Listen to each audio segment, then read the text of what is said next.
De phénomènes d'une puissance inimaginable. De scènes d'une beauté époustouflante.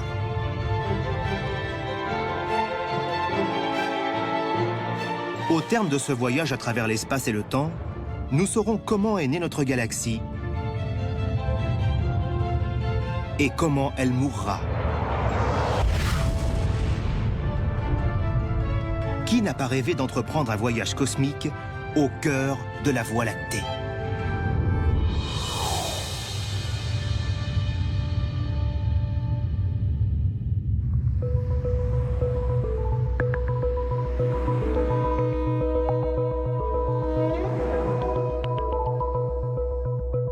Beaucoup d'entre nous vivent dans des grandes villes. Des villes qui scintillent de mille feux. Mais la nuit, ces lumières nous masquent des choses étonnantes. Si on les éteignait, on obtiendrait cette vision spectaculaire. Une cité céleste.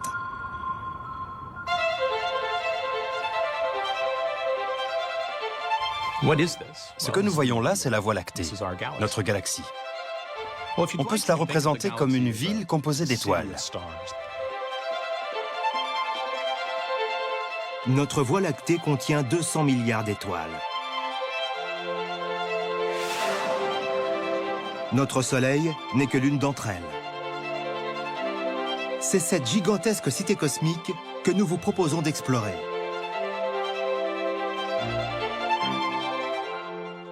C'est une époque formidable pour un astronome, tout particulièrement quand on étudie la Voie lactée. On vit actuellement une véritable révolution. Nous pouvons faire découvrir des endroits incroyables. Nous allons embarquer pour un étonnant voyage. En compagnie de la Terre, nous parcourrons des milliers d'années-lumière jusqu'à des quartiers très éloignés de la galaxie, totalement différents du nôtre. De ces quartiers lointains, nos étoiles nous apparaîtront sous un jour tout différent. Nous verrons des cieux d'une beauté renversante. Des cieux illuminés non par un, mais par une multitude de soleils.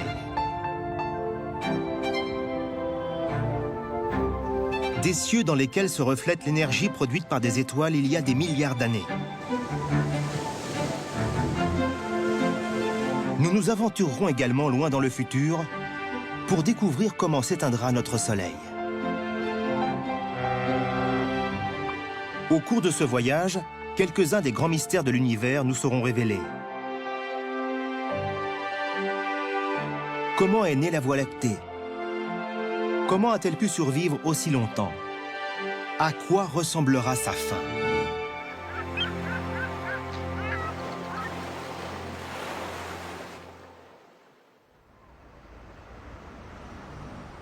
Notre cité stellaire est gigantesque. Pour effectuer ce voyage, nous devrons nous munir d'une carte de la galaxie. L'établissement d'une telle carte fait partie du travail des astronomes Robert Kirshner et James Bullock. La tâche est loin d'être facile. Tout d'abord, il faut définir à quel type de galaxie appartient la Voie lactée. Grâce au télescope spatial Hubble, les astronomes sont en mesure d'observer des milliards de galaxies. Bien qu'elles soient toutes différentes, on peut établir une typologie. Quand on étudie les galaxies présentes dans l'univers, on s'aperçoit rapidement qu'il en existe deux grands types. Les astronomes appellent les premières des galaxies elliptiques. Elles se présentent comme de grands ballons composés d'étoiles. Quel que soit l'angle sous lequel on les observe, elles sont toujours rondes, un peu comme un ballon de football. Les galaxies spirales constituent l'autre grande classe de galaxies. Les étoiles de ces galaxies sont contenues dans des bras qui forment des spirales autour d'un centre. De profil, elles ressemblent un peu à des frisbees géants. À quel type de galaxie appartient la Voie lactée?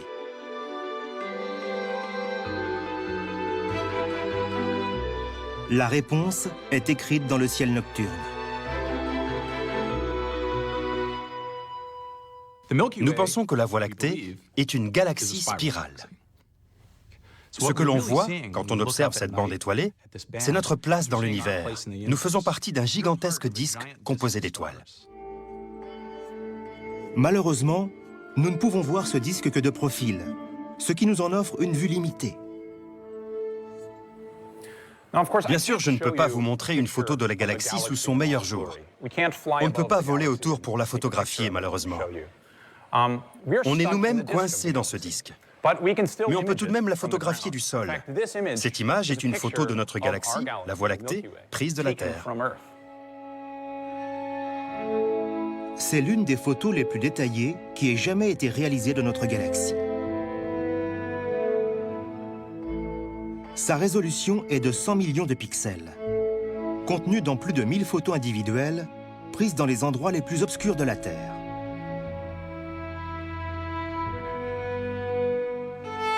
Ces photos ont ensuite été laborieusement assemblées pour créer cette vue saisissante.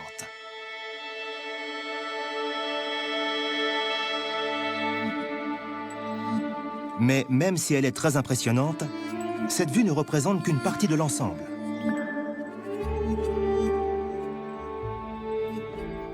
On pourrait la comparer à une pizza. Et si vous étiez dessus, si vous étiez un poivron par exemple, vous auriez du mal à vous représenter la pizza dans son ensemble. De la même façon, nous ne pouvons pas voir l'ensemble de la Voie lactée. Les astronomes doivent posséder une vue aiguisée. Pour voir à quoi ressemble la Voie lactée, il faudrait pouvoir en sortir. Comme c'est impossible, on étudie les autres galaxies.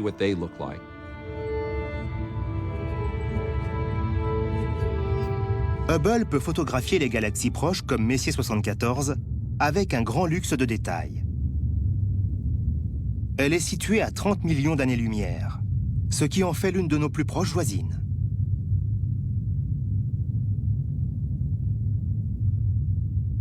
Sa structure apparaît avec une précision impressionnante. C'est une magnifique galaxie spirale dont les grands bras étoilés s'enroulent autour d'un bulbe brillant.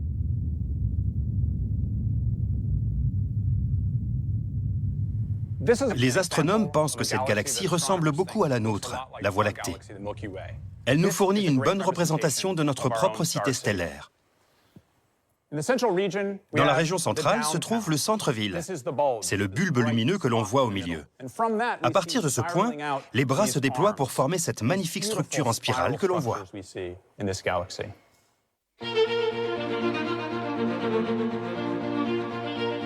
Les images des galaxies spirales prises par Hubble sont incroyablement détaillées. En les comparant avec celles de notre galaxie prise de la Terre, et en utilisant une série de satellites pour mesurer la distance et la densité des étoiles dans différentes directions, les astronomes ont pu établir un plan géant de notre cité stellaire.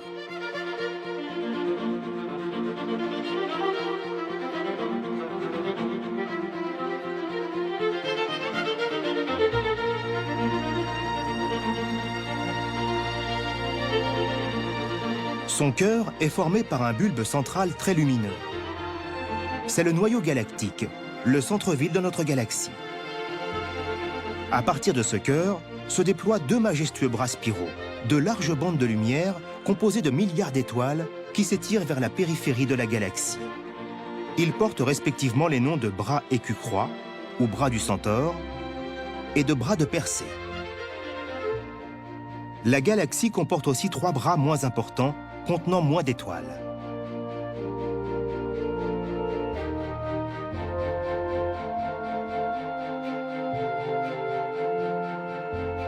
Si on mesure notre galaxie d'un côté à l'autre, on obtient le chiffre étourdissant de 965 000 billions de kilomètres.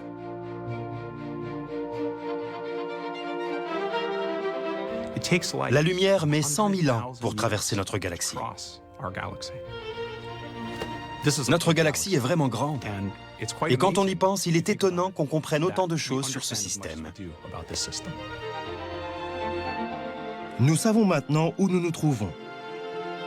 Notre Soleil et notre système solaire sont situés ici, dans un quartier tranquille, niché entre deux bras spiraux. C'est notre chez nous. Mais comme nous allons le découvrir au cours de ce voyage, d'autres quartiers de la galaxie sont totalement différents du nôtre.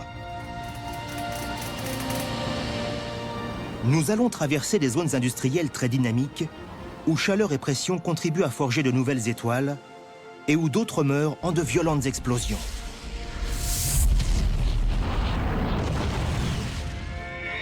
Nous irons aussi visiter le centre-ville, le cœur même de notre galaxie, où les étoiles, attirées là par des forces mystérieuses, jouent des coudes pour se ménager un peu d'espace. Nous remonterons le cours du temps pour visiter les quartiers historiques, témoins de la fondation de notre cité stellaire.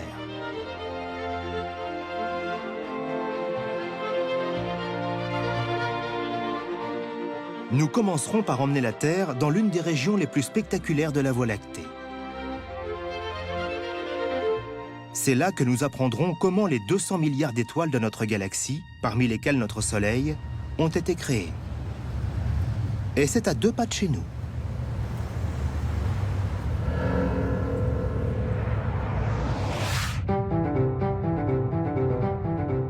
Nous quittons notre paisible quartier pour nous rendre à l'endroit où sont nées les étoiles. Notre destination semble proche. Mais même à la vitesse de la lumière, c'est-à-dire à 299 792 458 mètres par seconde, ce voyage durera 1500 ans.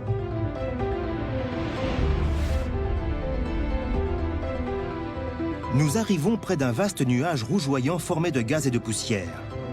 La grande nébuleuse d'Orion.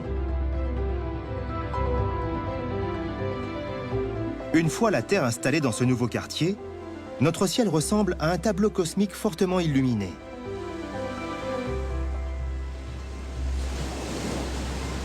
Mais ce nuage est bien plus qu'une œuvre d'art. Il détient le secret de la formation de notre Soleil et de toutes les étoiles de la galaxie.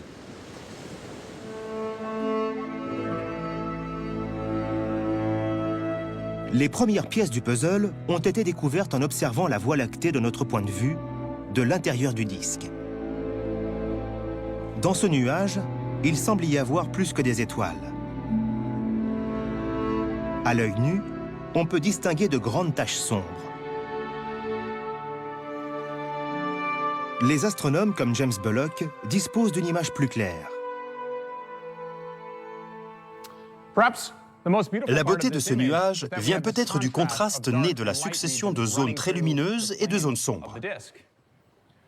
Ces taches sont produites par de la poussière. Des nuages de poussière passent tels des ombres et les étoiles essaient de les transpercer de leur lumière. Certains nuages masquent complètement leur lumière, comme un nuage sur la Terre masque celle du Soleil.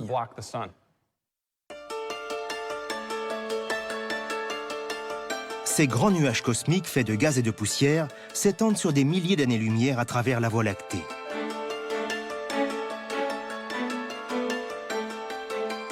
Hubble en a détecté dans la plupart des galaxies spirales. Ils forment de larges bandes sombres enroulées autour de leurs bras spiraux et qui s'étendent sur toute la surface de leur disque.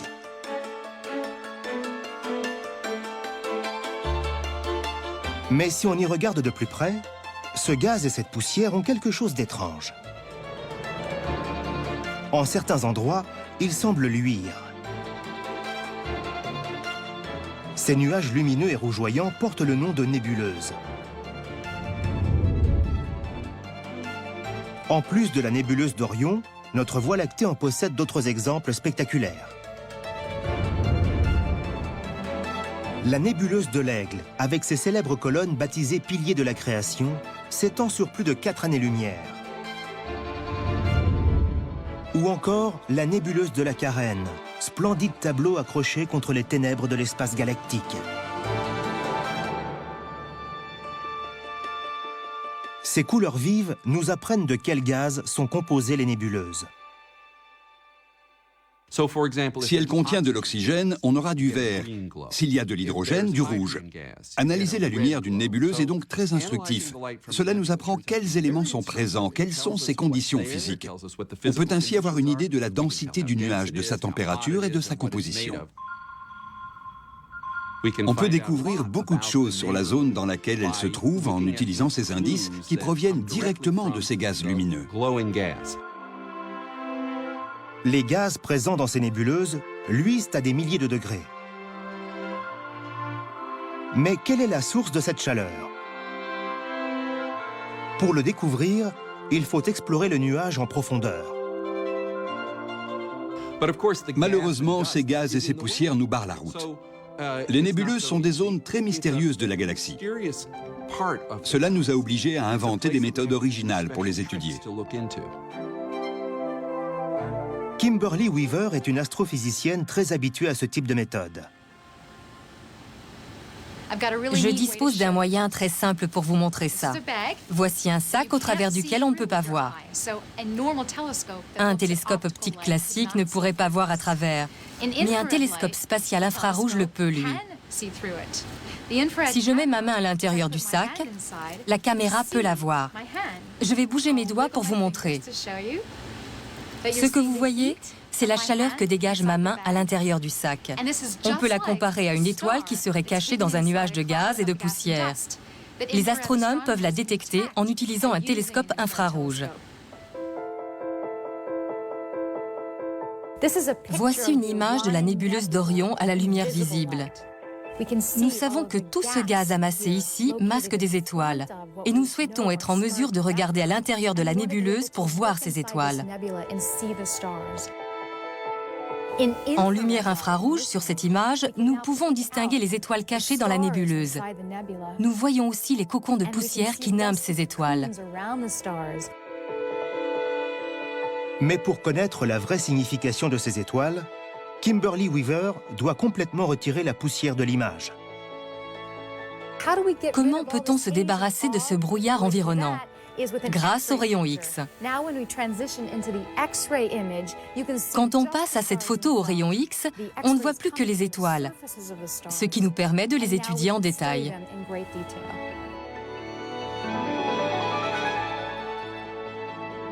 En analysant la lumière émise par ces étoiles, les astronomes ont fait une découverte sidérante. Au sein de cette nébuleuse se trouvent les étoiles parmi les plus jeunes connues, âgées d'à peine quelques centaines de milliers d'années. Un battement de cœur à l'échelle de notre galaxie.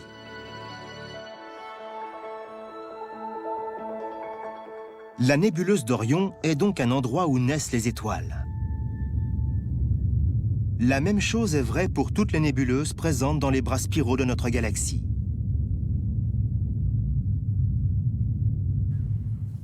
Ces régions sont des pouponnières d'étoiles.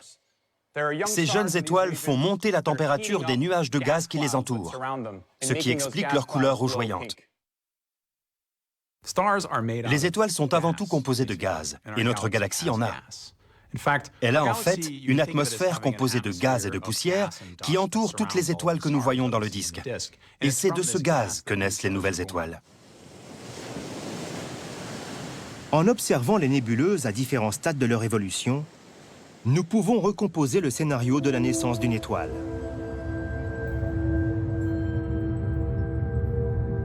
Tout commence dans des nuages de poussière et d'hydrogène froid et sombre, au sein desquels s'engage une lutte sans merci. Les nuages veulent se dissiper, comme la fumée dans l'air. Mais le champ gravitationnel veut au contraire les comprimer. Ces nuages se trouvent à un point d'équilibre situé entre le champ gravitationnel qui les attire et la pression gazeuse qui les repousse. Finalement, la gravitation l'emporte et le matériau se conglomère en un disque qui est un embryon d'étoile. Le champ gravitationnel attire de plus en plus de gaz vers le centre du disque. Il est comprimé jusqu'à des densités énormes, ce qui fait monter en flèche sa température. À 18 millions de degrés, une transformation miraculeuse se produit. Les atomes d'hydrogène fusionnent entre eux pour former de l'hélium. Soudain boosté par cette énergie nucléaire, l'étoile commence à briller. Le feu nucléaire pénètre le noyau de ces étoiles. Leur température augmente alors et elles expulsent les matériaux qui les entourent, nettoyant ainsi leur voisinage proche. Quelques millions d'années plus tard, de puissants vents stellaires balaient les gaz environnants, donnant ainsi naissance à ces spectaculaires structures.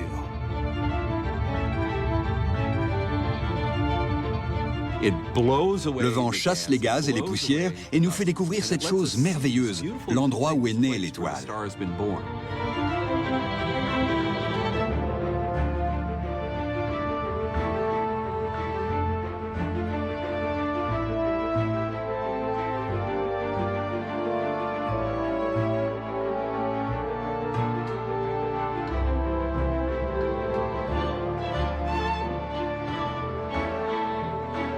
Une vie humaine est trop courte pour apprécier le miracle de la naissance d'une étoile dans un bras spiral. Mais en observant notre galaxie d'en haut, nous pouvons accélérer le temps cosmologique, convertir des millions d'années en tout juste quelques secondes pour observer la naissance d'une étoile à grande échelle.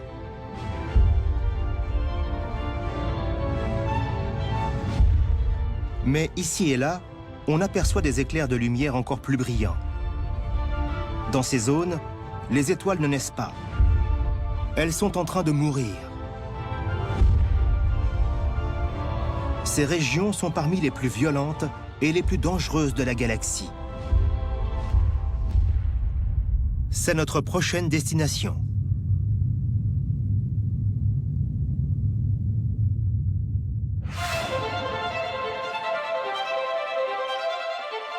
Nous faisons quitter à la Terre le voisinage du Soleil pour lui faire visiter un point précis dans le bras de Persée, situé à quelques 6500 années-lumière de là. Cette région nous offre l'un des plus beaux panoramas de la galaxie. Il porte le nom de nébuleuse du Crabe. Comme les nébuleuses qui engendrent des étoiles, elle est composée de gaz et de poussière. Mais leur point commun s'arrête à peu près là. Pour Alex Filippenko, cette nébuleuse est une zone industrielle très intéressante de notre galaxie où ont été fabriqués les éléments qui font notre monde. Regardez ce fer en fusion, mon Dieu! La nébuleuse du Crabe est un objet cosmique totalement fascinant. Ces gaz se dilatent très rapidement. La nébuleuse a l'air statique, mais ces gaz s'échappent de son centre vers l'extérieur à plus de 5 millions de km/h. Ils sont propulsés ainsi par un événement incroyablement puissant qui s'est produit dans le passé. Mais quelle force peut générer un phénomène d'une telle violence? Quand on examine les gaz de la nébuleuse du Crabe, qui se dilatent vers l'extérieur, et qu'on extrapole cette expansion en remontant dans le passé, on découvre qu'il y a environ 1 millier d'années, tous ces gaz se trouvaient en un point commun.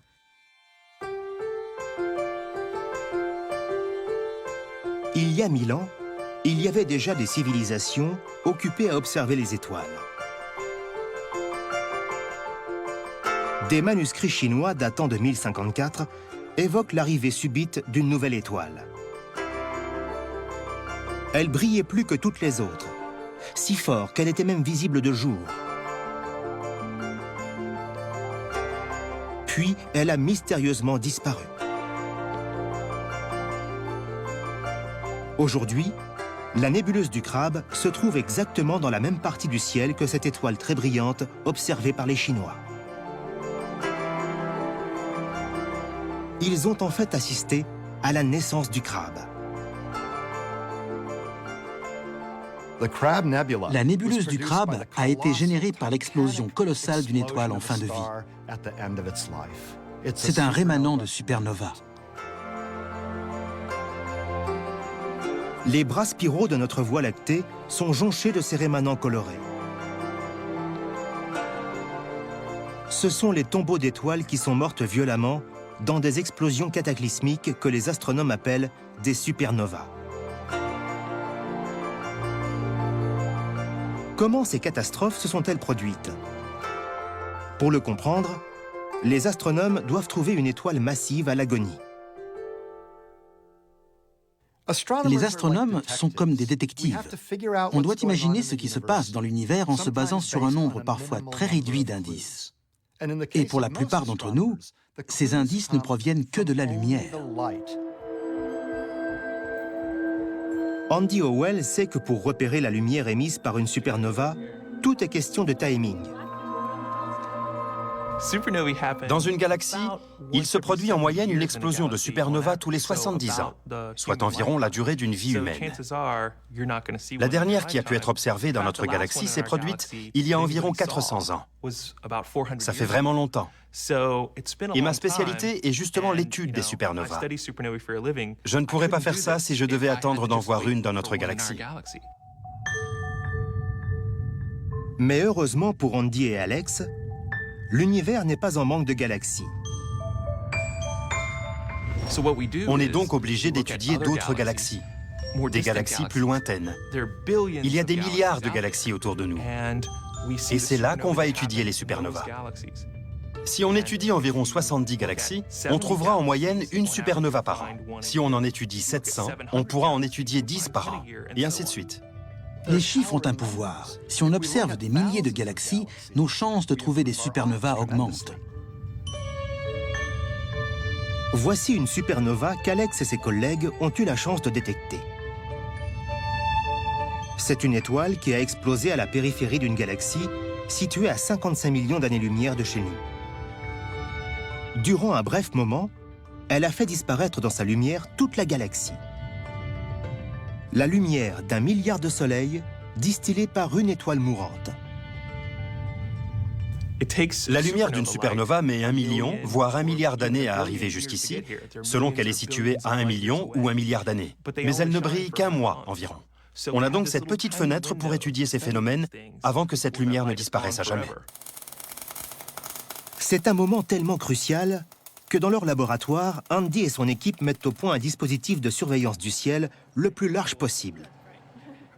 On construit un réseau de télescopes pour pouvoir étudier les supernovas en plus grand nombre, de façon plus détaillée qu'on a pu le faire jusqu'ici. Laissez-moi vous montrer le réseau que nous construisons. Voici des télescopes de 4 mètres. On en a déjà 4 et on en construit 20 au total, qu'on va disposer tout autour de la planète. Certains de ceux-là iront au Chili et on en a déjà installé à Hawaï. Je vais vous montrer l'un des plus gros télescopes qu'on a construit ici. Voici un télescope d'1 mètre. On va en construire une quinzaine. Le miroir n'est pas encore installé, mais voilà où il sera placé. C'est lui qui reflètera la lumière de la supernova. Nous devons pouvoir étudier n'importe quel point dans le ciel, et pour ce faire, notre télescope pivote sur cet axe, sur cet anneau mobile en forme de C. Ce qu'il y a de merveilleux dans ce type d'observation, c'est qu'elle est effectuée par un robot. Je peux rester tranquillement ici, à Santa Barbara, avec une bière et une pizza, pendant que tous ces télescopes récoltent de nouvelles informations sur les supernovas un peu partout dans l'univers. Dès qu'ils ont détecté la lumière d'une étoile mourante, leur travail de détective commence. On récolte la lumière et on l'analyse en détail pour déterminer ce qui est en train de se produire. Quelle est la composition chimique de l'étoile? Quelle est sa pression interne, sa température? Quel type de processus nucléaire s'y produisent? Comment l'étoile explose? On détermine tout cela grâce à l'analyse de la lumière. Ce faisant, les astronomes ont découvert que seules les étoiles massives disparaissent de la sorte dans une explosion géante. Une étoile massive a une vie très intéressante et très vigoureuse. À l'origine, elle fait fusionner de l'hydrogène pour créer de l'hélium, processus générateur d'énergie. C'est ce qui fait briller l'étoile. Ensuite, les cendres de cette réaction, l'hélium, fusionnent à leur tour pour créer du carbone et de l'hydrogène, produisant ainsi encore plus d'énergie. Pour vous donner quelques exemples, le carbone et l'hydrogène peuvent ensuite fusionner pour donner naissance à des éléments encore plus lourds. En bout de course, on arrive au silicium et au sulfure, et enfin au fer. Quand elle commence à produire du fer, l'étoile géante est condamnée. Une terrible bataille a lieu dans son noyau. L'énergie fait un mouvement de poussée externe, tandis que le champ gravitationnel a un effet inverse de pression vers l'intérieur. Pendant que la lutte se poursuit, l'étoile produit des éléments de plus en plus lourds, relâchant une énergie qui évite son effondrement total.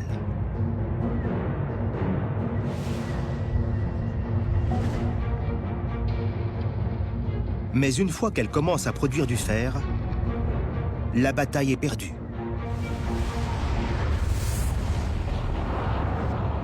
La fusion des noyaux atomiques de fer en des éléments plus lourds ne produit pas d'énergie, elle l'absorbe. Un noyau de fer se construit donc, mais il devient si massif que c'est le champ gravitationnel qui l'emporte. Le noyau de fer s'effondre alors. En moins d'une seconde, les couches externes s'effondrent vers l'intérieur, puis rebondissent avant d'être pulvérisées en 1000 morceaux.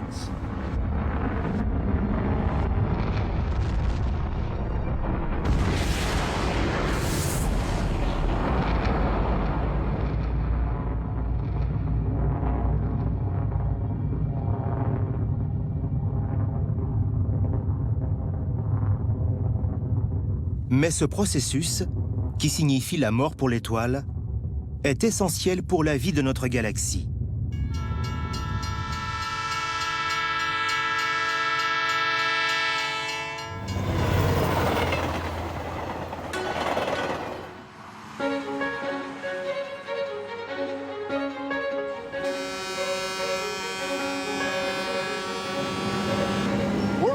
On est ici dans une fonderie qui reçoit du fer issu de vieilles machines. Ce fer va servir à construire des parties de nouvelles machines. Il est recyclé. Mais tout ce fer a été créé et rejeté dans le cosmos par des étoiles géantes qui explosent en supernovas.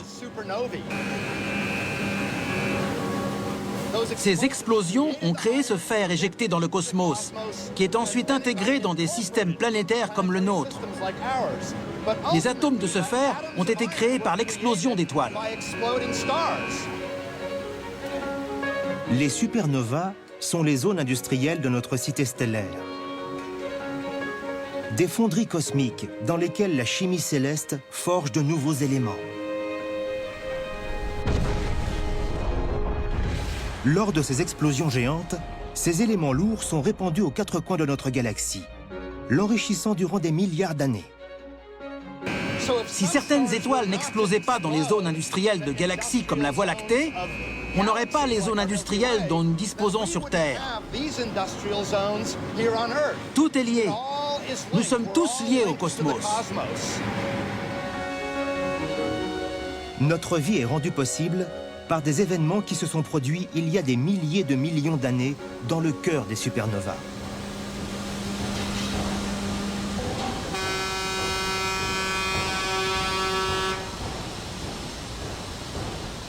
Il est fascinant de constater que les éléments lourds présents dans nos corps, le carbone dans nos cellules par exemple, ou le calcium dans nos os, l'oxygène que nous respirons, le fer dans nos cellules sanguines, tous ces éléments lourds ont été synthétisés, créés par des réactions nucléaires dans les étoiles et éjectés dans le cosmos par des supernovas.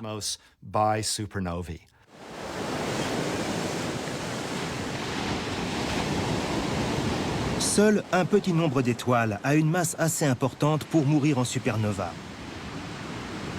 La plupart des autres, comme notre Soleil, auront une mort plus douce. La plupart des étoiles ne meurent pas dans des explosions cataclysmiques. Notre Soleil, par exemple, disparaîtra de façon beaucoup plus discrète, dans un gémissement.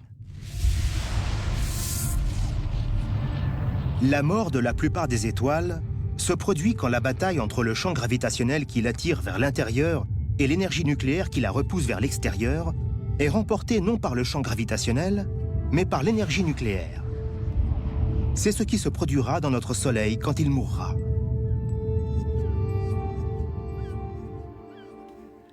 Dans 3 ou 4 milliards d'années, notre Soleil deviendra de plus en plus gros pour devenir un type d'étoile qu'on appelle une géante rouge. La couche externe de l'atmosphère gazeuse sera retenue si faiblement par le Soleil à cette période que les gaz seront chassés relativement doucement dans ce qu'on appelle un rot cosmique. Les restes de ces rots cosmiques jonchent également les bras spiraux de notre galaxie. Ces étoiles meurent en répandant des couches d'éléments cosmiques. Certaines de ces couches sont composées d'hydrogène, d'autres de silicium, d'autres de sulfure. Et les couleurs que nous voyons grâce à Hubble correspondent à ces trois éléments. Dans une zone située à proximité de notre Soleil, une étoile est en train de mourir. Elle a pour nom la nébuleuse de l'hélice. Elle offre un aperçu saisissant de la façon dont la plupart des étoiles finissent leur vie. Notre Soleil produira un spectacle similaire quand il mourra, dans environ 5 milliards d'années.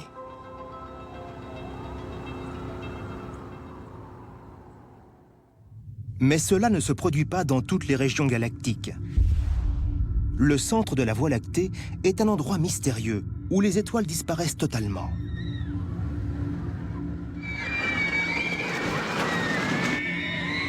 C'est notre prochaine destination.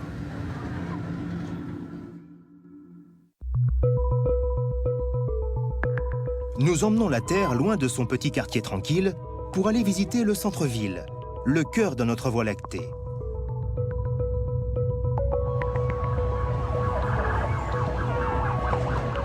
C'est un quartier dynamique, plein de vie, mais où il peut être dangereux de se promener. André Aguez a passé plus de 15 ans à explorer ce quartier animé. Si nous pouvions faire un voyage qui nous mènerait des bras spiraux de notre galaxie, là où nous nous trouvons, jusqu'au centre de notre galaxie, nous découvririons des choses très intéressantes. Ce serait un peu comme déménager d'une banlieue tranquille pour aller s'installer au centre d'une zone métropolitaine très animée. Plus on approche du centre-ville, plus le nombre d'étoiles augmente.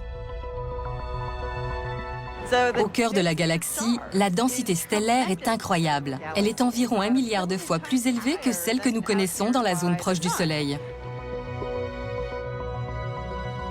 Ici, au centre de la Voie lactée, il y a tellement d'étoiles dans le ciel que la Terre est perpétuellement baignée de lumière.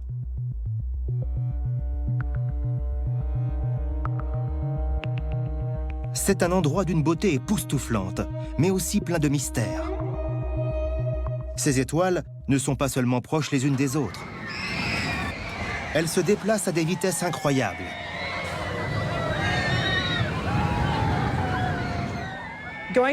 Aller au centre de la galaxie, c'est un peu comme se rendre dans un parc d'attractions. Ces manèges sont un peu comme des étoiles orbitant autour du Soleil. Ces étoiles tournent à une vitesse de 16 milliards de kilomètres/heure, c'est-à-dire environ 50 fois plus vite que notre Soleil. Il doit donc se produire quelque chose au centre de notre galaxie pour que l'on assiste à de tels phénomènes. Mais quoi exactement? Le centre de la galaxie est situé à 26 000 années-lumière de chez nous. Il est difficile à observer car il est masqué par une grande quantité d'étoiles, de gaz et de poussière. Et un autre élément rend son observation difficile, l'atmosphère terrestre. L'atmosphère est une chose fantastique pour l'homme. Elle lui permet de vivre sur Terre, mais c'est un gros problème pour les astronomes. C'est un peu comme lorsqu'on observe un caillou au fond d'un ruisseau. L'eau du ruisseau coule, crée des turbulences, et il est très difficile ainsi d'avoir une vision claire du caillou. De la même façon, regarder à travers l'atmosphère nous empêche d'avoir une image claire des étoiles situées au centre de la galaxie. Andrea s'est donc tourné vers une technique permettant de corriger ce problème. L'optique adaptative.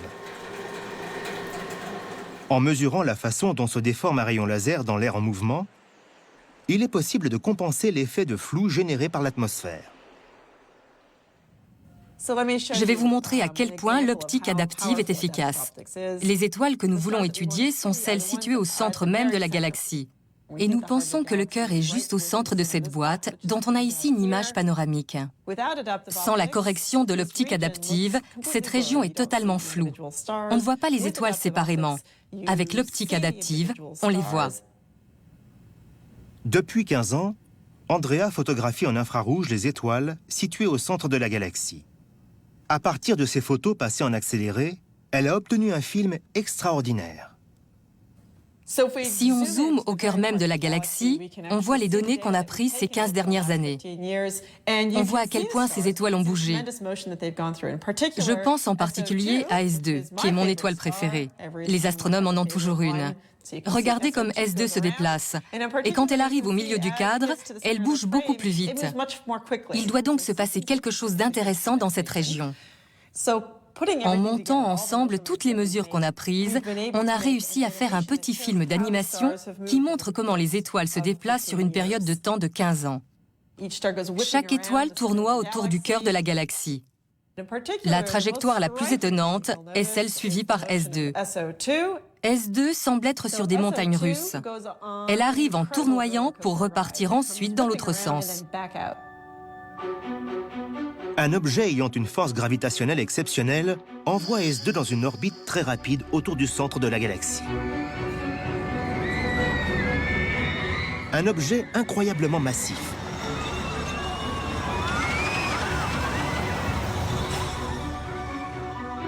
S2 fait un tour tous les 15 ans.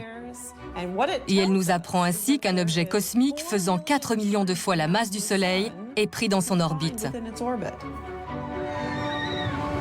Les astronomes ne connaissent qu'un seul candidat qui puisse avoir à la fois une masse géante et être si petit.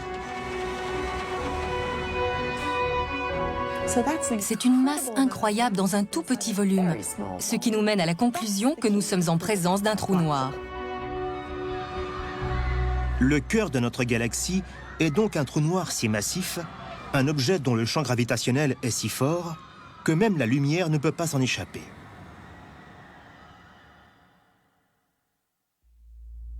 Voici une image réelle du centre de notre galaxie.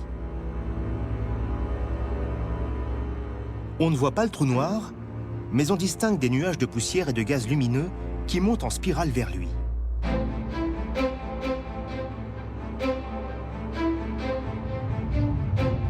On s'approche du trou noir.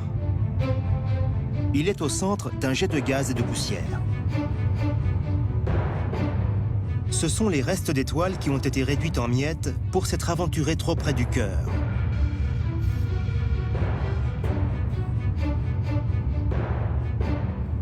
Les trous noirs grandissent avec le temps. Ce phénomène se produit sous l'effet des matériaux qui tombent sur eux, s'agglomèrent à eux.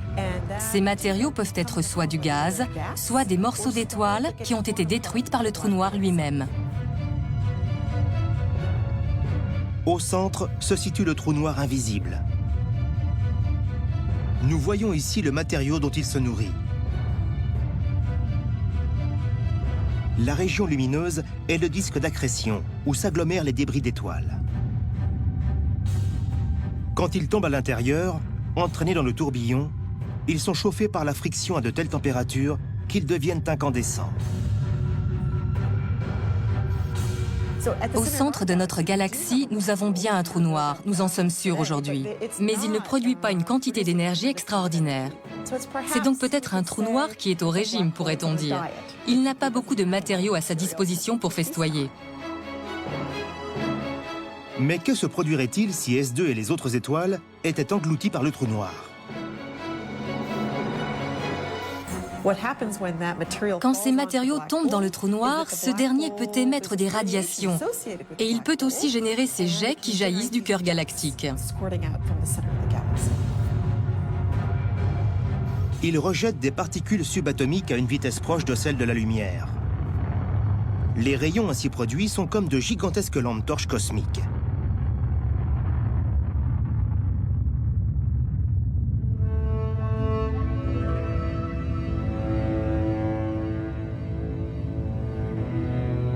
Voici Messier 87, une grande galaxie elliptique avec en son centre un trou noir supermassif qui se nourrit de ses propres étoiles.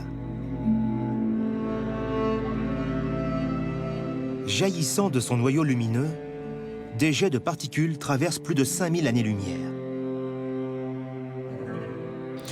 Je les ai surnommés les primadonnas du monde galactique. Ce sont les 10% de galaxies qui adorent se faire admirer. Les astronomes pensent que le trou noir supermassif, situé au centre de notre galaxie, a toujours été là, qu'il était présent dès le départ. Mais de quand cela date-t-il? Quel est l'âge de la Voie lactée? Pour le savoir, nous devons quitter le disque et nous rendre vers ses quartiers les plus anciens.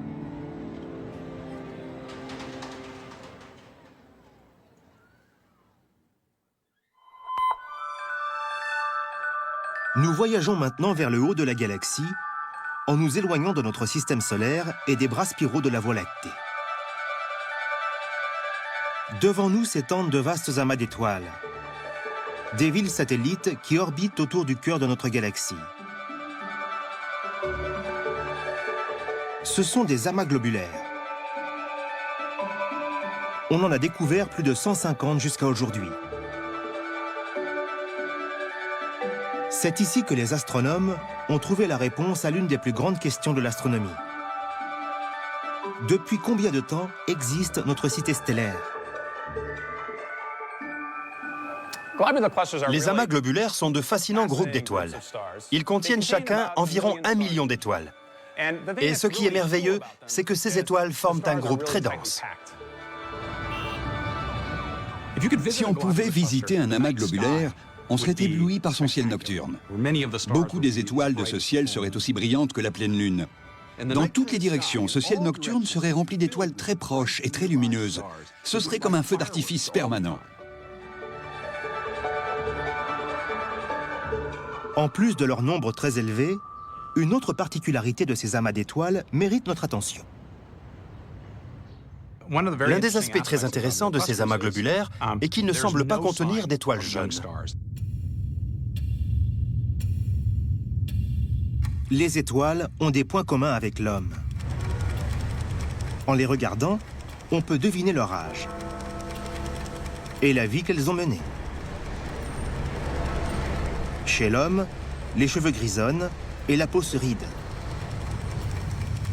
Chez les étoiles, c'est leur couleur et leur taille qui trahissent leur âge.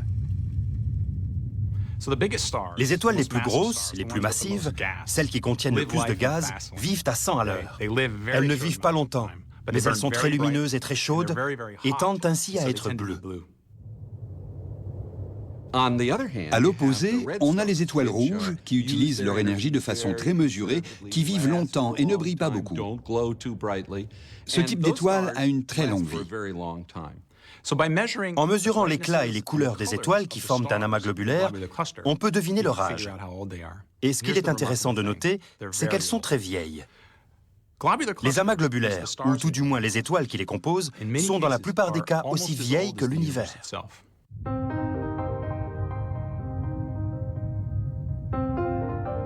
Les amas globulaires sont des fossiles vivants. C'est un peu comme si on découvrait une communauté humaine qui serait là depuis l'âge de pierre.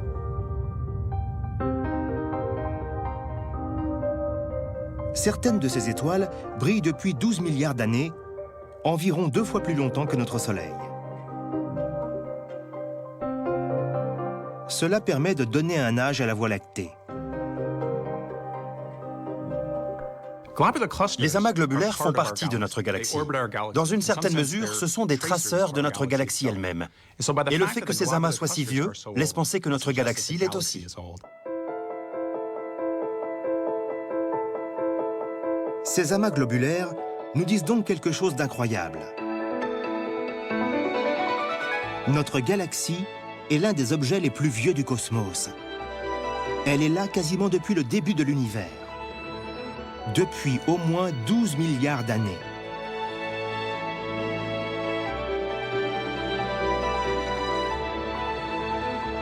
Les étoiles de ces amas révèlent aussi qu'au moment où elle s'est formée, la chimie de la galaxie était très différente de ce qu'elle est aujourd'hui. On peut mesurer les propriétés physiques de ces étoiles. Il apparaît qu'elles ont de très petites quantités d'éléments lourds. Des éléments comme le fer sont très rares dans les amas globulaires, comparés à des étoiles comme le Soleil. Ce qui est vrai pour les amas globulaires l'est aussi pour notre galaxie à ses débuts. C'était certainement un endroit beaucoup moins coloré. Elle manquait des éléments lourds qui colorent les nébuleuses et les rémanents de supernovas que l'on voit aujourd'hui. Mais, fait plus important, notre galaxie serait restée sans vie. Il a fallu des milliards d'années aux étoiles pour former les éléments lourds qui permettront l'apparition de la vie dans la Voie lactée.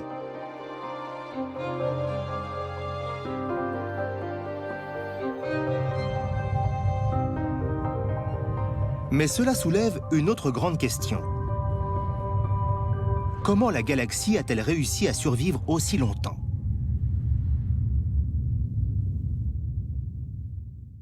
L'un des mystères de notre galaxie est qu'elle a des étoiles qui se forment continuellement en son sein depuis environ 10 milliards d'années.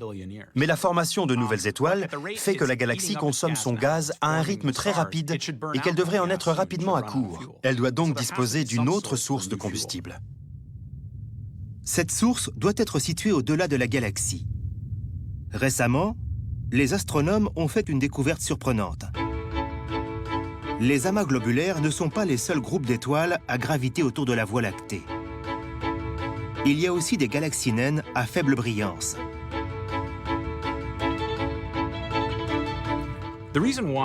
S'il nous a fallu si longtemps pour découvrir l'existence de ces galaxies naines à faible brillance, c'est qu'elles ne contiennent que quelques centaines ou milliers d'étoiles. Il faut donc arriver à détecter un amas d'un millier d'étoiles en regardant à travers une masse de milliards d'autres. Ce n'est pas facile. C'est l'histoire de l'aiguille dans la meule de foin. Et c'est uniquement parce que nous disposons aujourd'hui de cartes très détaillées. C'est la précision de l'astronomie moderne qui nous a permis de découvrir ces galaxies naines. Si elles sont dures à détecter, elles peuvent nous aider à résoudre le mystère de la source de combustible de la galaxie. Ces galaxies naines tournent très rapidement autour de notre galaxie. Elles sont en orbite autour d'elle. Il leur arrive cependant de passer trop près, et elles sont alors réduites en morceaux. En fait, elles se font manger d'une certaine façon par notre galaxie. Cette modélisation informatique montre des galaxies naines sous la forme de disques colorés. Avec le temps, notre galaxie qui est au centre dévore la plupart d'entre elles. Ces galaxies, attirées par le champ gravitationnel, fournissent ainsi du gaz et de la poussière, à partir desquels de nouvelles étoiles se formeront. De la même façon qu'une grande ville peut parfois cannibaliser ses cités satellites, la Voie lactée cannibalise ses galaxies naines. Les amas globulaires et les galaxies naines nous donnent une idée de l'âge de notre cité des étoiles et de la façon dont elle a pu survivre aussi longtemps.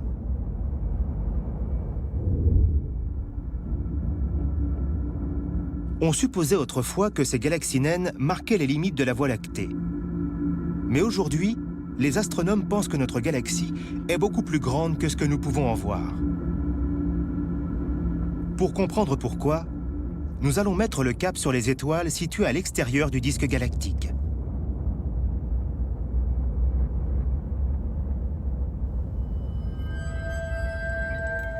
Nous sommes maintenant très loin de notre quartier tranquille. Nous approchons de l'extérieur du bras spiral de notre galaxie. Nous allons tenter de percer un mystère. Quelle est la force qui tient ensemble toutes ces étoiles pour former la Voie lactée? Vu d'ici, notre ciel nocturne est un peu différent. La Voie lactée est plus petite et le ciel plus sombre. Bien que nous soyons à des dizaines de milliers d'années-lumière du cœur de la galaxie, nous sommes toujours liés à elle par la force gravitationnelle.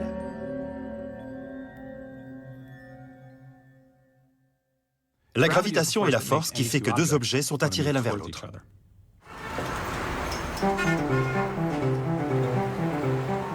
Sur la Terre, on utilise pour construire les villes du béton et des poutrelles d'acier. Un échafaudage invisible qui permet de maintenir ces bâtiments debout malgré la force gravitationnelle. Sans ces structures, les gratte-ciels et les ponts s'effondreraient.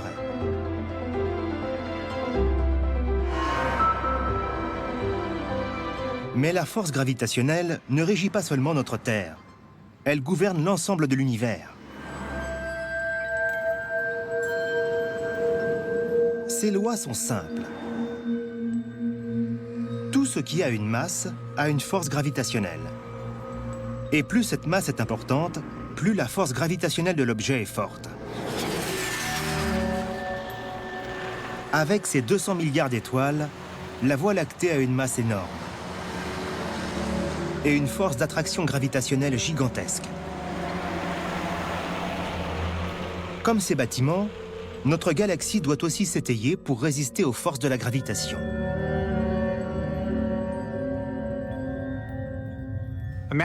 Imaginez notre disque galactique.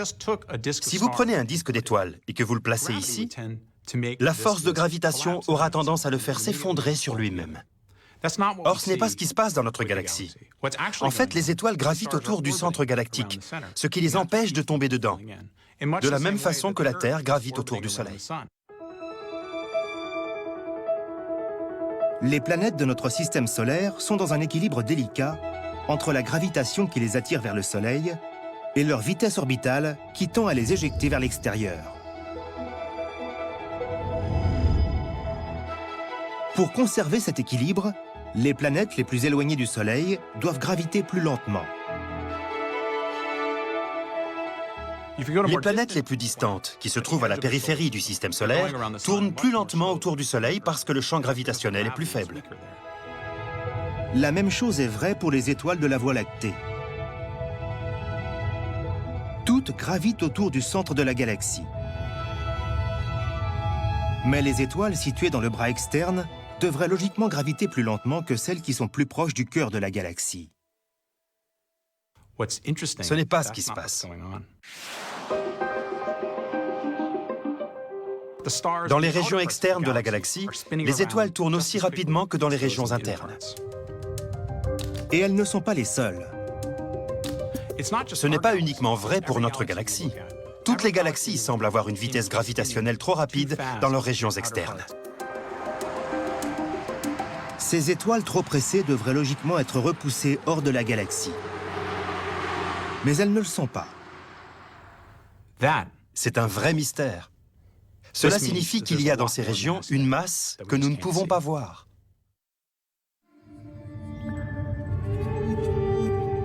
Cette masse doit produire la gravitation qui maintient ces étoiles sur leur orbite.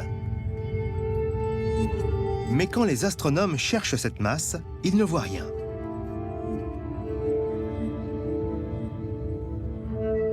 Cela a mené des cosmologistes comme Joël Primark à une conclusion stupéfiante.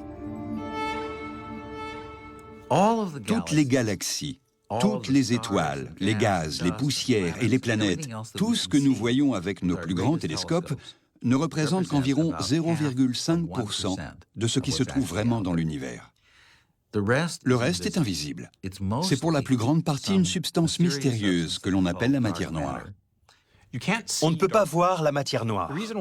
On peut voir la matière normale parce que la lumière brille et se reflète sur elle. C'est ce qui fait que vous pouvez me voir. La matière noire ne fonctionne pas de cette manière. La lumière la traverse. On peut détecter la matière noire parce qu'elle a une masse. Tout objet ayant une masse agit sur les autres objets par le biais de la gravitation. C'est la règle d'or de la masse. Elle attire les autres objets. Sans la matière noire, la Voie lactée ne pourrait pas exister. La galaxie tourne, et elle tourne même très rapidement. Et si elle tourne aussi rapidement, c'est parce qu'elle contient une grande quantité de matière noire. La matière noire a une masse très importante, et elle a donc une grande force gravitationnelle. Si on pouvait par magie retirer toute la matière noire de notre galaxie, elle volerait en éclats. Les étoiles auraient des trajectoires droites, et en très peu de temps, la galaxie disparaîtrait. Ce serait une gigantesque pagaille cosmique. Il y aurait une énorme quantité d'objets volant en tous sens. Ce n'est pas vrai seulement pour notre galaxie, ça l'est pour toutes les galaxies et tous les amas de galaxies présents dans l'univers. Tous ces éléments sont maintenus en place par cet objet invisible qu'on appelle la matière noire. Nous avons besoin de cette matière noire. C'est la colle qui assure la cohésion des galaxies. La découverte de la matière noire a révolutionné notre représentation de la Voie lactée. Les étoiles de la galaxie ne représentent qu'une fraction de sa masse globale.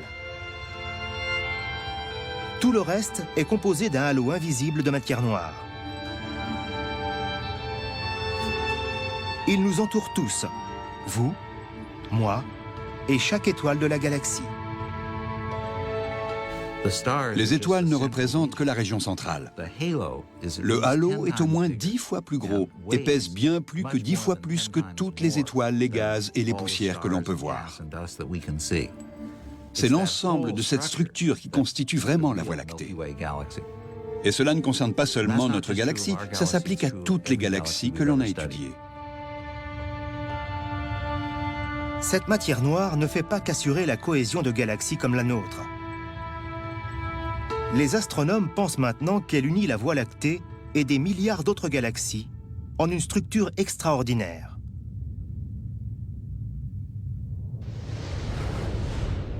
Pour l'explorer, nous allons poursuivre notre voyage jusqu'à la limite de l'univers. Nous quittons maintenant la galaxie pour entamer un trajet qui fera parcourir à la Terre des milliards d'années-lumière d'espace et des milliards d'années de temps.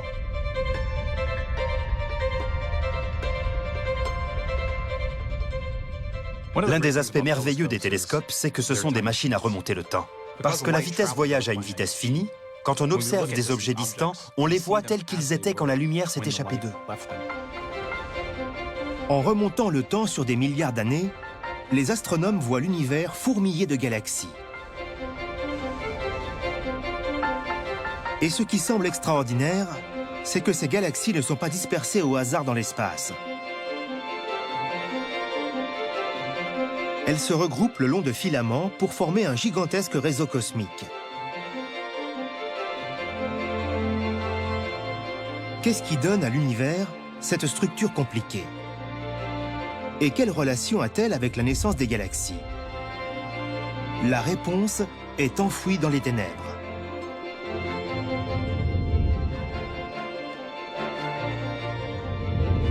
Si l'on regarde assez loin en arrière, on s'aperçoit que petit à petit, les galaxies disparaissent. Nous atteignons une période étrange, située il y a quelques 12 milliards et demi d'années. On ne peut rien voir de cette période, car rien ne s'est encore formé. On a baptisé cette époque l'âge des ténèbres. Durant l'âge des ténèbres, l'univers était un endroit totalement différent de celui que nous connaissons aujourd'hui. À cette époque, il était rempli de nuages d'hydrogène très denses. Comme les gaz qui bouchent la vue des étoiles dans la Voie lactée aujourd'hui, ces nuages empêchent de voir ce qui pourrait être caché dedans. C'est frustrant, parce que cette région, cette époque historique, contient, d'une certaine façon, la pierre de Rosette de la formation galactique. Mais on dispose d'indices sur ce qui pourrait se produire à l'intérieur de ces nuages d'hydrogène très denses. Si l'on remonte encore plus loin dans le temps, tout juste 380 000 ans après le Big Bang, l'univers n'était pas que ténèbres.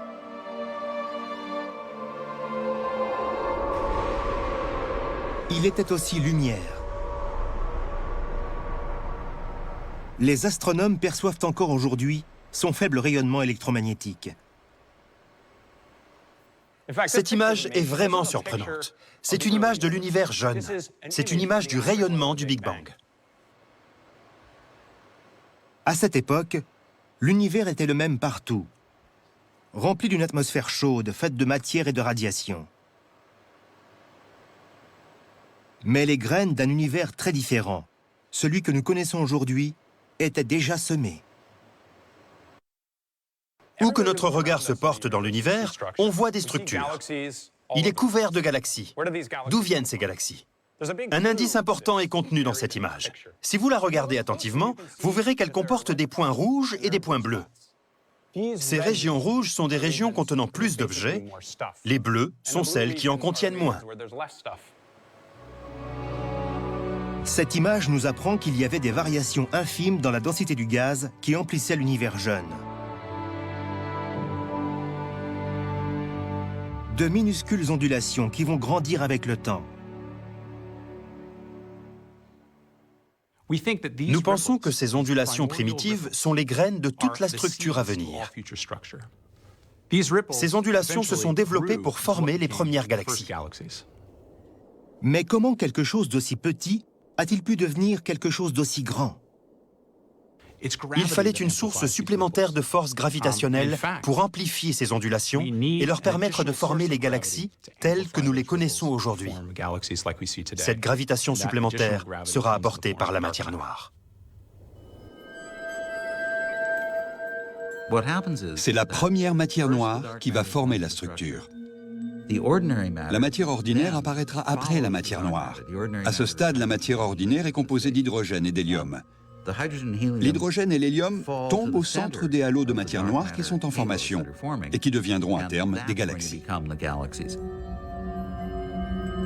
Si ces hypothèses sont justes, le lien entre ces ondulations infimes dans l'univers naissant et le grand réseau cosmique qui remplit maintenant l'espace est la matière noire.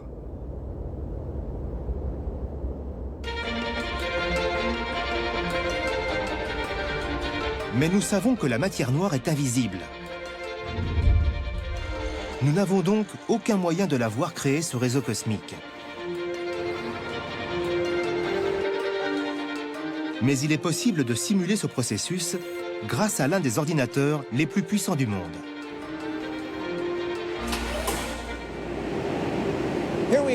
Nous sommes au centre de recherche Ames de la NASA, où se trouve le superordinateur Pléiade. Chacun de ces placards contient 512 processeurs.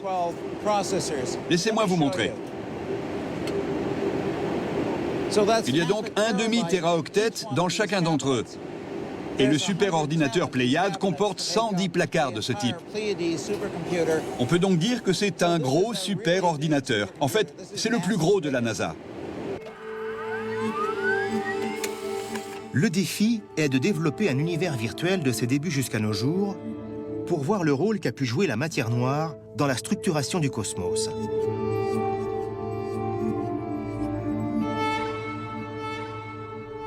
Si on tentait de faire ce travail sur un ordinateur individuel, cela prendrait plus de 680 ans. Si on fait bien notre boulot, on pourra monter un film à partir des images qui montrera toute la structure de l'univers. Voici le résultat final. On l'a baptisé Bolchoï. C'est une visualisation impressionnante de ce à quoi pourrait ressembler la structure de la matière noire dans l'univers aujourd'hui.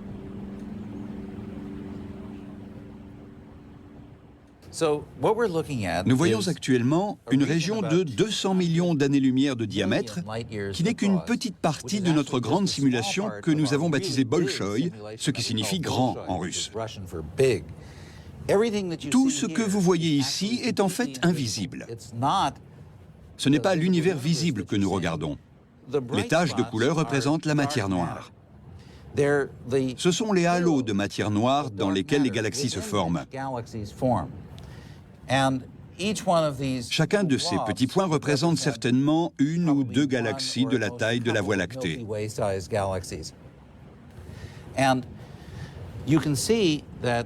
On voit que les galaxies se développent en longues chaînes, que l'on appelle des filaments. Toute la structure se forme le long de ces filaments de matière noire. Pour Joël Primark, le test de vérité consiste à comparer la structure de matière noire prédite par Bolchoï avec la réalité, la structure des galaxies que l'on observe dans l'univers. D'après ce que l'on voit, ces univers simulés que l'on a construits à l'aide des superordinateurs ressemblent exactement à ce que l'on voit dans l'univers. Il ne semble y avoir aucune divergence.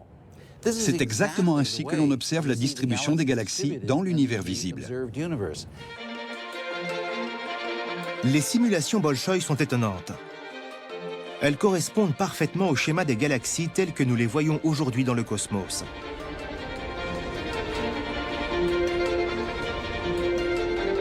C'est la preuve convaincante que c'est bien la matière noire qui sculpte l'univers depuis des milliards d'années.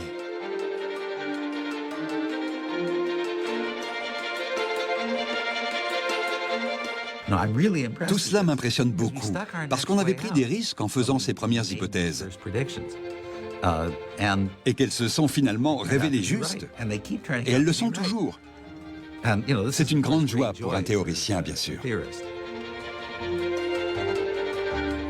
En remontant au commencement de l'univers, les astronomes ont découvert l'origine de la structure du cosmos.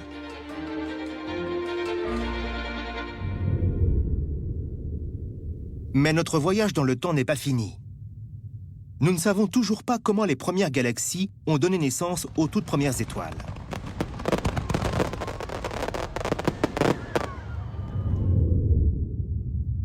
Nous emmenons maintenant la Terre dans l'âge des ténèbres. Une période qui se situe il y a 12 millions et demi d'années. Le spectacle qu'elle offre est impressionnant. Nos cieux s'embrasent sous le feu des premières étoiles de la Voie lactée. Leur lumière transperce le brouillard d'hydrogène et nous enveloppe tous dans une puissante énergie ultraviolette. Ces premières étoiles changeront à jamais notre façon de voir l'univers.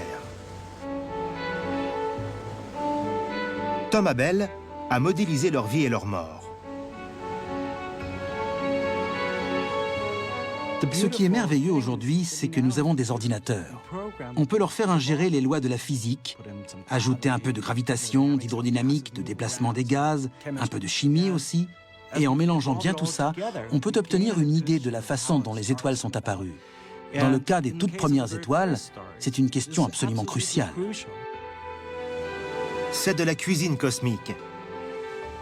Tom prend les ingrédients de base présents durant l'âge des ténèbres, c'est-à-dire l'hydrogène, l'hélium, la matière noire et la gravitation, et il fait mijoter tout ça dans son ordinateur. À partir des modèles, Tom peut recréer la vie de ces étoiles.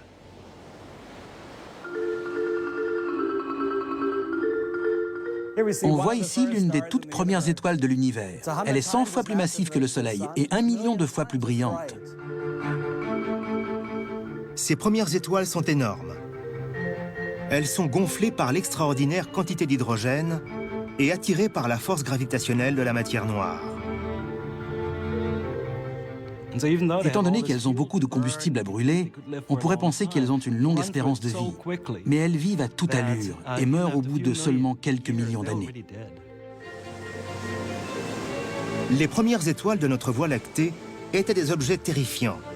Des étoiles d'octane qui brûlaient leur hydrogène à une vitesse formidable. Elles parcouraient leur cycle de vie à toute allure. Elles vivent un peu comme des rockstars. Elles brûlent la chandelle par les deux bouts et elles meurent jeunes. Elles consument leur carburant très rapidement et au bout de quelques millions d'années, elles meurent. Elles meurent dans des explosions parmi les plus violentes qui aient secoué l'univers. De gigantesques supernovas qui brillaient puissamment.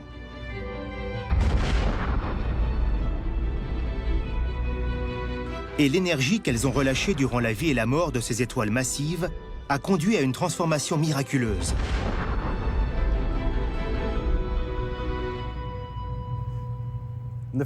Durant les premiers milliards d'années de l'histoire de l'univers, les galaxies ont commencé à se former dans un brouillard d'hydrogène épais et sombre, et leur lumière ne peut nous atteindre. Mais avec le temps, les étoiles les plus massives ont émis des radiations ultraviolettes. Et ce sont ces radiations qui ont modifié le brouillard qui les entourait. Dans ces régions, l'univers est devenu transparent. Ces galaxies ont dispersé le brouillard dans lequel elles baignaient. Les vides bleus sont les endroits où l'énergie provenant des nouvelles étoiles disperse le brouillard d'hydrogène.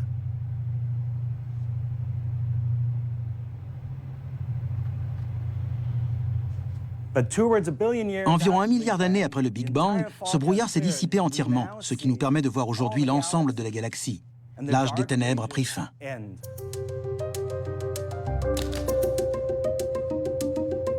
Quand le brouillard d'hydrogène disparaît, nous voyons pour la première fois les galaxies naissantes, parmi lesquelles se trouve notre Voie lactée. Mais à quoi ressemble-t-elle ?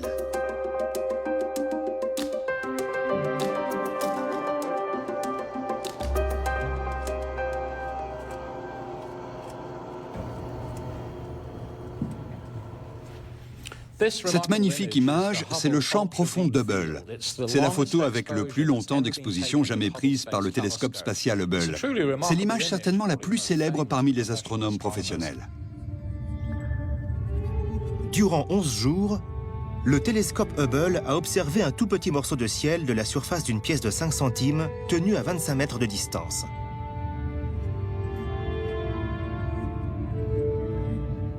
Toutes les traces lumineuses que l'on y voit sont des galaxies. Pour Richard Ellis, c'est un véritable trésor. À l'instar de l'archéologue qui rassemble les morceaux de son puzzle, un cosmologiste utilise cette image pour étudier l'histoire de l'univers et pour découvrir comment les galaxies les plus anciennes ont évolué pour former les grands systèmes que nous voyons aujourd'hui autour de nous.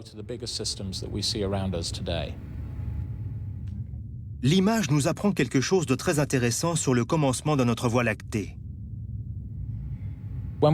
Quand on observe les jeunes galaxies, on s'aperçoit qu'elles ne ressemblent pas aux cités stellaires que nous voyons aujourd'hui. Elles sont grumeleuses, irrégulières et semblent être en interaction avec leurs voisines. Et physiquement, elles sont très petites. L'univers à son stade primitif était donc très différent de ce qu'il est aujourd'hui. Il y a 12 milliards d'années, l'univers était beaucoup plus petit. Il s'est ensuite dilaté jusqu'à atteindre sa taille actuelle. À cette époque, notre Voie lactée aurait dû jouer des coudes pour se faire un peu de place. Les premières galaxies ont donc eu beaucoup de mal à s'établir. En ces temps primitifs, elles ont vraiment lutté pour leur survie. Ce sont les galaxies les plus grandes et les mieux structurées qui ont pu grandir en avalant leurs voisines.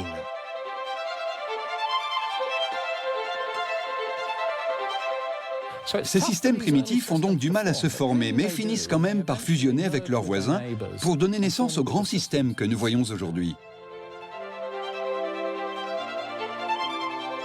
Ce sont ces collisions dans l'univers primitif qui ont créé la belle galaxie spirale dans laquelle nous vivons. Mais les astronomes pensent que la Voie lactée connaîtra encore une autre collision. Une collision qui la changera à jamais.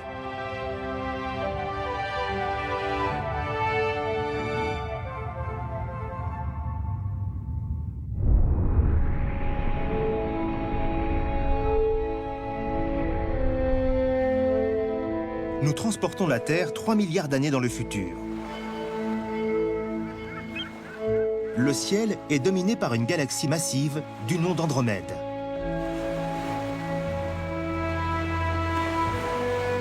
Le tableau qui s'offre à nous semble paisible. Pourtant, l'une des plus grandes catastrophes de l'univers va bientôt se produire. On en voit les signes annonciateurs dans ces mystérieuses images prises par Hubble. On y voit un type de galaxie ne ressemblant à aucun autre. Des galaxies qui semblent altérées, déformées. Pour comprendre ce que représentent ces mystérieux objets, les astronomes se sont tournés vers les ordinateurs. On construit d'abord des galaxies qui ressemblent à la Voie lactée. On les laisse évoluer dans l'ordinateur. Elles développent leur structure en spirale.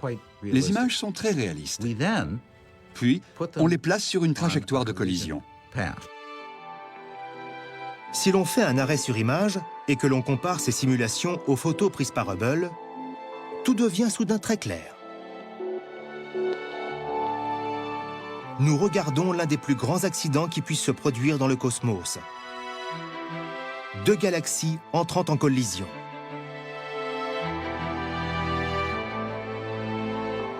Tout comme les villes, les galaxies ont tendance à se regrouper.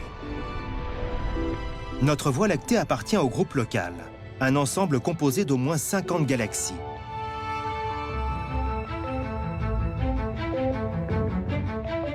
La plus grande d'entre elles est Andromède, une galaxie spirale encore plus grande que la nôtre.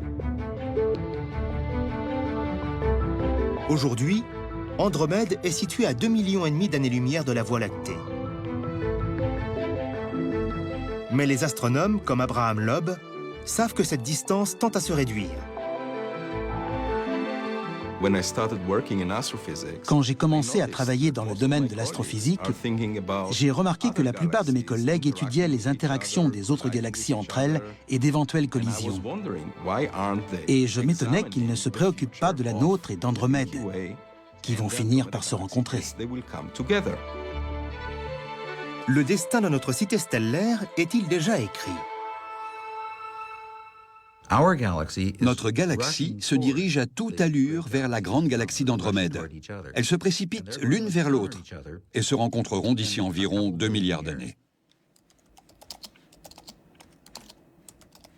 Abraham Loeb et ses collègues ont décidé de simuler ce clash des titans.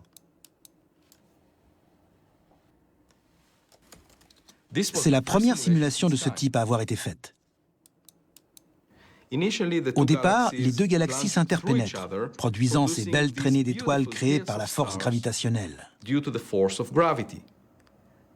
Puis elles s'éloignent l'une de l'autre et tournoient pour se retrouver à nouveau. Elles formeront alors une grande sphéroïde d'étoiles que j'ai baptisée la galaxie de Milkomeda. Quand la Voie lactée et Andromède fusionneront, ce seront près d'1 trillion d'étoiles qui se rencontreront.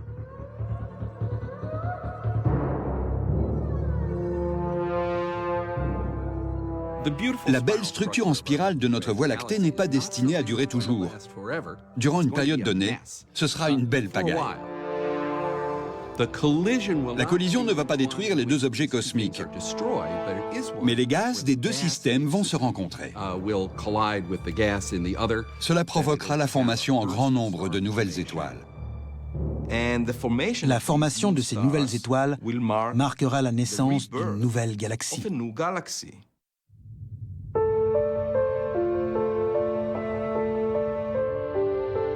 Sur cette spectaculaire image Hubble, nous voyons la galaxie des antennes née d'une collision entre deux galaxies spirales.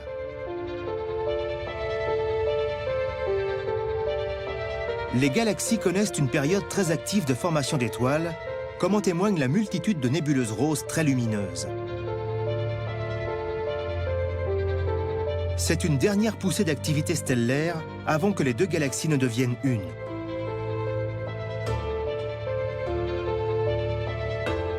Voici le destin qui attend notre Voie lactée quand elle fusionnera avec Andromède, dans environ 3 milliards d'années.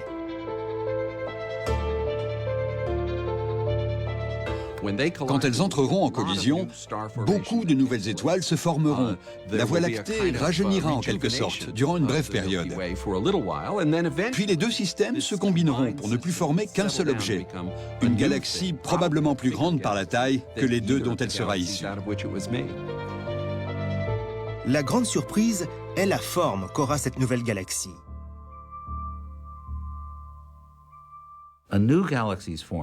Dans cette nouvelle galaxie qui se forme, au lieu des disques sur lesquels les étoiles tournoyaient, qui étaient plus ou moins plats, les étoiles vont aller dans tous les sens, comme dans les galaxies elliptiques que nous voyons. Nous sommes convaincus que ce processus représente dans une large partie la façon dont se forment les galaxies elliptiques. La collision de la Voie lactée avec la galaxie d'Andromède donnera donc naissance à une galaxie elliptique géante. Avant que cela ne se produise, nous aurons encore un magnifique spectacle à admirer.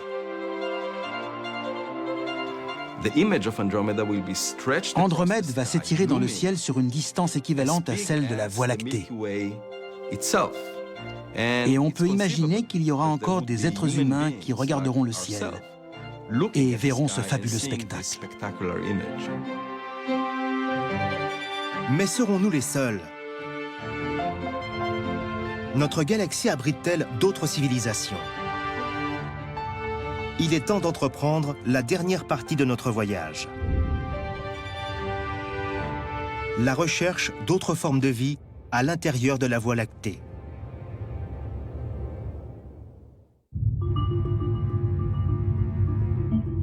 Notre galaxie compte 200 milliards d'étoiles. Mais il n'y a qu'une zone dans laquelle nous soyons sûrs que la vie soit possible. C'est notre petit quartier paisible. Le Soleil alimente quasiment tout ce qui est sur Terre. C'est la source qui fournit l'énergie, le moteur de la vie et de beaucoup d'autres processus. La vie sur Terre dépend en grande partie de l'eau. C'est l'eau à l'état liquide qui est la clé de la vie telle que nous la connaissons. Parce que cette eau sert de solvant, de mélangeur pour la biochimie de la vie.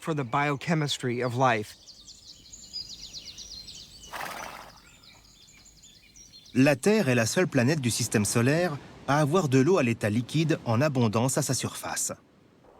Et comme Jeff Marcy le sait bien, cela est dû à la distance de la Terre par rapport au Soleil.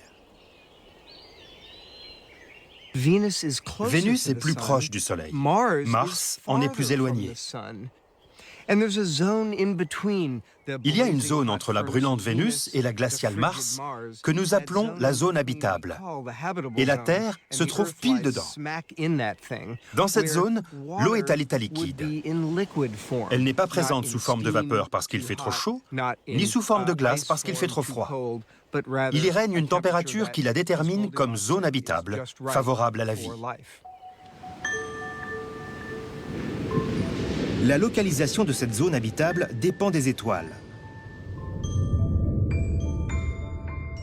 Dans les cas des étoiles bleues, qui sont très chaudes, la zone habitable est plus éloignée.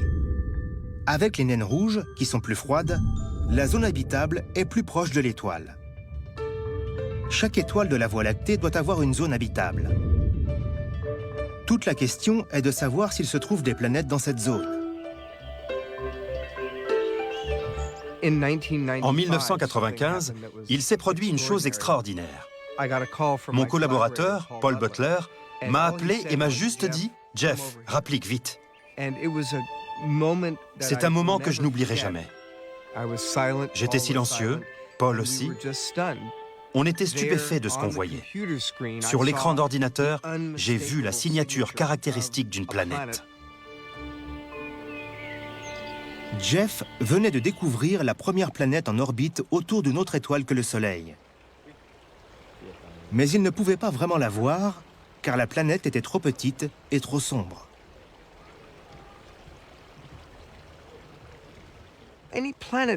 Toute planète gravitant autour d'une étoile est noyée dans la lueur de cette étoile, qui est environ 1 milliard de fois plus brillante qu'elle.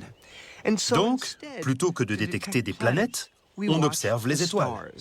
Une étoile qui a des planètes orbitant autour d'elle va osciller dans l'espace, parce qu'elle est attirée vers ces planètes par la force gravitationnelle. En observant uniquement l'étoile, on peut donc ainsi déterminer si elle a des planètes qui gravitent autour d'elle et à quelle distance.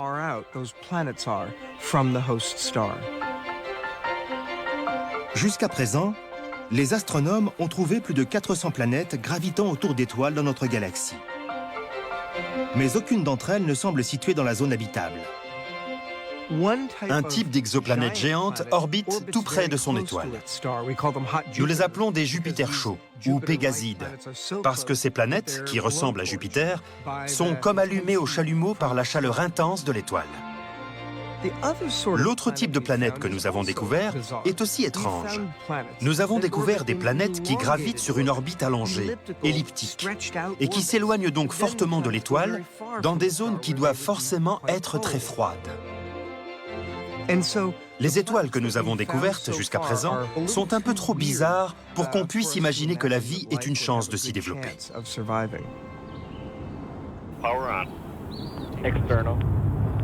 Mais tout ceci va peut-être changer. Récemment, la NASA a lancé un nouveau télescope très puissant du nom de Kepler. Il a pour mission de détecter des planètes de la taille de la Terre qui pourraient orbiter dans des zones inhabitables autour d'étoiles proches. Kepler travaille d'une façon très simple. Tout ce qu'il a à faire, c'est de surveiller l'éclat de 100 000 étoiles avec une telle précision qu'il peut détecter une planète aussi petite que la Terre si elle est placée dans la lumière de l'étoile. Nous voyons le même phénomène de la Terre quand Vénus et Mercure se détachent contre le Soleil.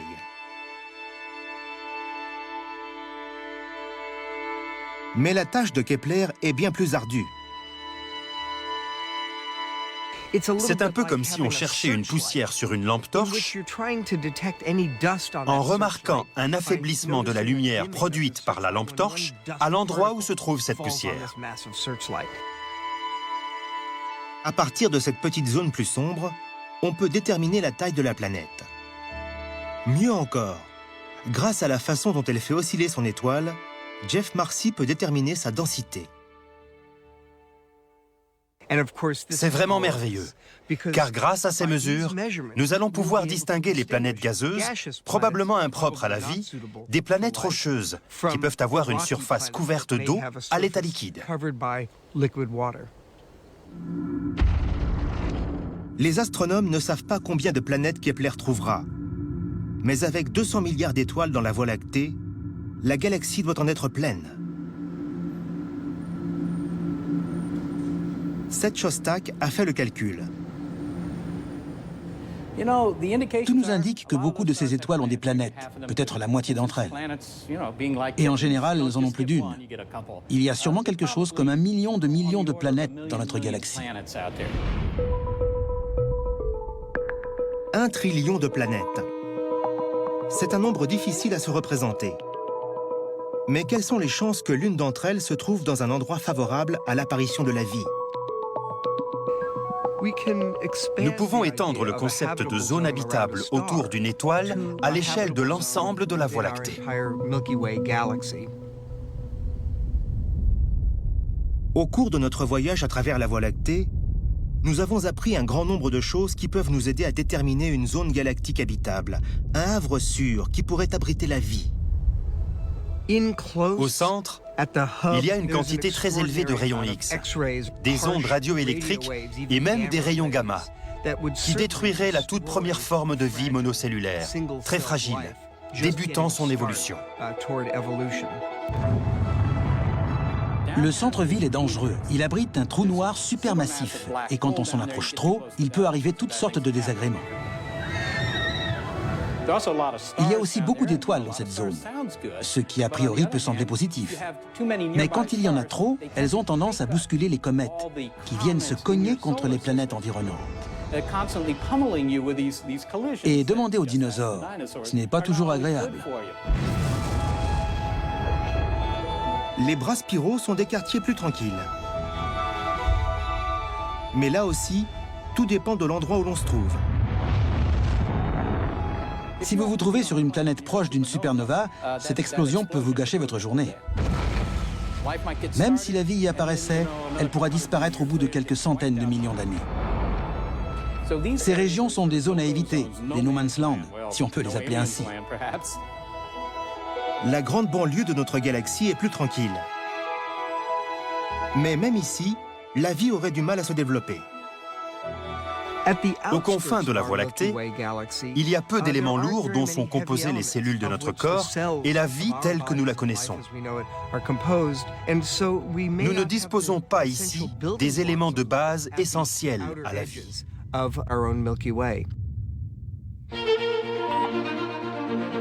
Notre localisation n'a donc rien d'un accident. Notre région, coincée entre deux bras spiraux, est un endroit d'exception.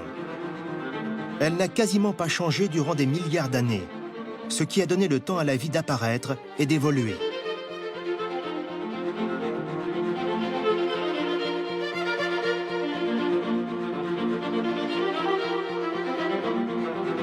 D'autres civilisations avancées, si elles existent, vivent probablement dans des quartiers du même type, nichés dans des régions protégées des dangers de la galaxie.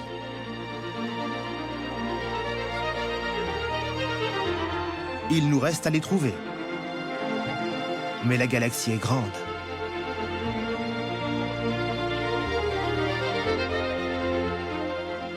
Nous n'avons pas trouvé de vie ailleurs. Nous n'avons trouvé aucune algue, aucun signe convaincant. Pourquoi ? Eh bien, moins d'1 millier d'étoiles ont été étudiées attentivement pour voir si elles pouvaient avoir des planètes pouvant accueillir une forme de vie intelligente. C'est un peu comme si on allait en Afrique pour voir des grands animaux, des éléphants, des girafes. Et qu'en arrivant, on en cherche sur le premier hectare de terrain qu'on voit et que, n'y trouvant pas d'éléphants, on l'abandonne. On ne doit pas abandonner, on n'en est qu'au début.